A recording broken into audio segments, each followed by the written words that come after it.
So your second amateur fight takes place in at Fightstar Championship. Fightstar Championship 22 in last year.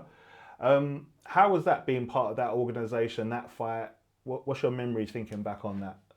Yeah, obviously it's a kind of a home fight star in London, so I knew like it's gonna be nice fighting on a home ground rather than usually being away and having loads of my opponents, people supporting them rather than me getting booed and that. So it was nice to mix it up and actually have all of my people there and like. I was obviously familiar with the organizers, like I've cornered some people there before, so it was nice to actually to be able to fight on the same card as my friends, as my teammates. And yeah, I remember for that fight because I think it was meant to happen before that. It never happened because they could never find me an opponent. There was a lot of like fuckery going on with that. But then for that fight, I remember Raj promised that he's got two girls getting ready for me. I think from the same gym or something like that. So they were like, Just even line if them one up. of them pulls out or they get injured or sick or whatever, you've got the other one ready Yeah. to step in. So I was like, calm, knowing that it's definitely gonna happen. Um, is it around this time when do you hook up with HD Fight Management? So that's only recently. That's January this year. Okay, Yeah. okay, yeah. How are you finding it being part of that stable? Obviously, you got Chanel's over there too. Yeah, it's amazing. So quite a few people from GB are actually under HD now, and obviously a lot of really good fighters from all around the UK are signed with them. And I met Carl before when he came down to the gym to I think like do some content with like Claire, Nick, and Chanel, and he's a really sound guy, and you can tell that he really cares about his people, and you can see where they take it with the major organizations, PFL, KSW, UFC, and like it speaks for itself. So sorry to go back to GB Top Team. How do you end up joining them, and what was the reasons behind that? So obviously I decided to turn pro mostly because I was just tired of constant pull-outs. Like there's a lot more of that happening at amateur, obviously. So I kind of thought like once I'm pro, it's gonna be a bit more professional as it indicates. And also I spent so much time like in constant camps and training. I felt like I'm ready for that, and I also prefer the rule sets. I prefer longer rounds. I prefer throwing elbows. Like so, it's just like fuck it. Either die, I die, but let's do it. And then I struggled to get sparring partners and sufficient training in New Wave. Like I was still doing bits there with like Tommy and stuff, and there was still quite a few fighters that were working with me, but it just wasn't good enough for me at that point. And like I trained a lot with Daniel Sam. I trained a lot in long grapple, but I was kind of like all over the place. I think at some point preparing for my pro debut, I trained in like 6 or 7 different gyms. Wow. And I was spending up to like 6 hours a day commuting between gyms. And I was just like, it would be so nice to have a base where I have like most of my coaches, and I always have sparring partners that I know that are reliable. So I kind of like that camp made me realize I need to make some major changes. And I remember cutting weight for that fight, and I was there with Tommy, and I was like, Tommy, when you're cutting weight, you've got like hours and hours to kill, you're just like, fucking burrito doing nothing. So it's like, Tommy, I'm really thinking about like joining GB, or at least, getting involved with sparring there somehow. And he was like, you know what, Kate, let's make pros and cons list and like see what it's saying. And I remember there was maybe like 3 cons and about 15 pros, and we're like, you know what, I guess we're gonna make it happen. And then and then basically I just spoke with Martin because I was still managed by him at the time, and he was like, let's sort it out. I'll speak with Brad. And then I came down. I was meant to just come down and like try a session, see how I feel. And then Brad was like, do a week, train for a week, see how you feel. And I remember after the first session I met up with coaches from New Wave, and I was like, sorry guys, like I hope you understand. I already made my decision. I feel like I already made my decision before I really showed up to GB, and then just going there and kind of seeing the training, the level, the coaching, the facility, kind of just solidified that decision. And what's it like working with on your Cage Warriors debut, you had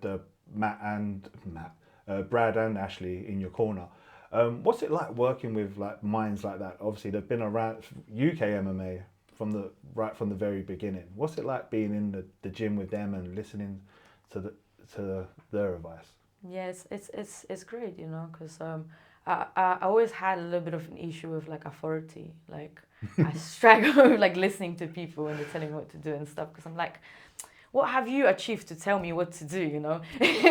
So unless, you know, someone's actually been where I want to be, I wouldn't listen to them. That's kind of like my issue. So obviously with Brad and Ash and like everything they've accomplished, I'm like, if they tell me to do something, I'm like, you know what, I don't really want to do it, but fuck you, I'm going to listen to you. And usually it pays off, you know? So I remember like both of them saying things in my corner, Cage Warriors, and me actually doing those things straight away. Like I didn't even have to think about it. It was kind of automatic because I'm so used to hearing that voice in the gym that you know, I just gotta trust it, and I do. And then it works. I'm like, fuck, you know, well, I went for like a single leg, and like, when do I go for single legs like this? And it works. I'm like, shit. I guess it was actually there, you know. Thanks for telling me. So when you made your pro debut at Hexagone. Hexagone, yeah. Yeah. Was you with GB Top Team at that point? No, so that was before that. Yeah. That was before that. Just before we move on, then. So what can you tell us about that fight and what that felt like going through that?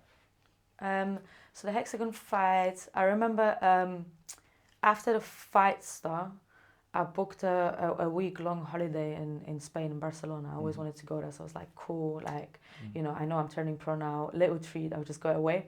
And as I'm on holiday, I think like 2-3 days deep, like Martin calls me, he's like, we've got a fight. I'm like, shit, all right, let's do it. And he's like, yeah, we've got like 3-4 weeks or whatever. I'm like, it's gonna be tough, but let's do it. And then the girl, I thought she's a current flyweight champion, Hexagone.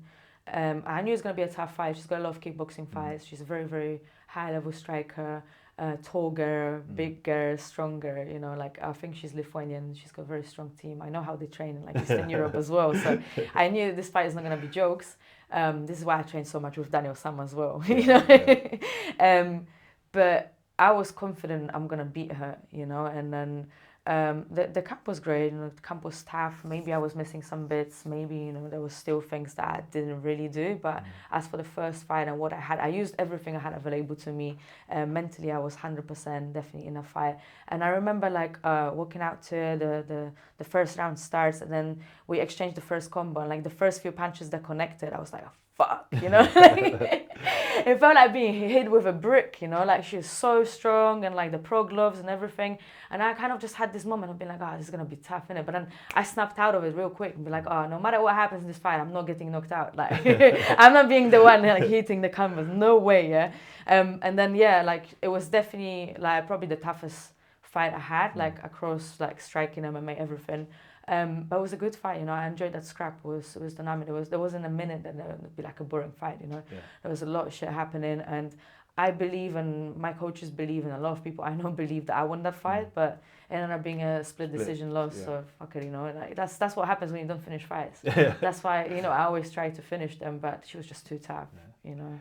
And this fight was held in Dubai. Yeah. So and I think so. You know, Hexagone is definitely there. It's there now, but I mean, even then, I think that was streamed internationally. I think it was on DAZN. Yeah. What was it like being around that big fight feel? So obviously you're abroad. You're in Dubai for this. You know, fight week. Was there media? Was it new? A new experience for you? It should be new, but it didn't feel new. It's weird, you know. And like I love being away as well. Like where I come from like fucking poverty, you know. So for me, when I was a kid growing up, I never thought I'm gonna be able to travel the world, and to be able to do it through violence as well, something that I've been told off for like for so many years. I'm like, you know what, I made it. So it was great. I never thought I'd be able to go to Dubai, you know. It was like I wasn't even dreaming about it, and then guess what? I'm there and I'm fighting, you know. And like all the media and stuff, like I don't mind any of that. It's not like it bothers me. It didn't feel new. It felt like I've done it all before. Maybe I've done it in my head already. I don't know. I've already been there, you know. It was good to be surrounded by you know, some big names and stuff, and like a bit more publicity and all that. Like it was good. And I mean, later on after that, I feel like this is probably a theme of your story with cancellations and pullouts. You're supposed to compete on Fightstar. You actually weigh in. So is it like the day of the fight, the whole card gets cancelled? At this point, I mean, you must think this is a joke. What's going on? Yeah, so Fightstar, I had one of the worst cuts as well, if not the worst one. I can't say probably the worst one. I started working, because I used to work with condition nutrition, and Peter was great. Like, I was always on weight, always feeling great, always making flyweight, like championship limit, perfect. And then he was a bit too busy. So I switched nutritionists, started working with someone else. And for some reason, she convinced me to really trust what she's doing. But I was on like starvation diet, eating 1,000 calories a day, like chicken and melon, weird, I know. And then just looking like a shadow of myself and like not having energy for anything. And my weight kept going up instead of down. I was just super swollen. So I entered fight week being 65 kilos, which never happened before. I was not even 65, like out of camp. And then after 6 weeks of dieting, I was 65. Like I was 3 kilos like heavier than when I started, you know. And then to cut from that to 57, it was a bit peak. So I ended up having to cut a lot of water weight. I think I had to cut from like 63 or maybe even more. And then basically I spent 20 hours non-stop just doing baths, sauna, everything. And then I fucking made it in the end, but I almost died. And then I was like, cool, at least the fight is happening. I don't give a shit. Like, I've got plenty of time to recover. I'll be all fine. Like, the hard part is done. I went to sleep, I wake up the next morning and my phone, I swear down, there was like a million messages, like missed calls, like everything. And everyone's like, what happened? I'm like, yeah, what happened? Like, and I'm still a little bit like dizzy, a little bit dehydrated. I'm looking at my phone, I'm like, am I tripping? Is this actually happening? Am I still dreaming? And like the whole show is actually off. I couldn't believe it. I think for like 3-4 days after that, I still couldn't believe that. Yeah, what do you mean floodlights? It's like, I bet there's a way around it. Like, and I think they was outside too, right? So, exactly. It didn't make sense, you know. It was one of those things that it didn't make sense for shit. But yeah, it was off. So, you know, it's kind of like I never had my heart broken, but in that moment, I think that's how it feels. Closest, yeah.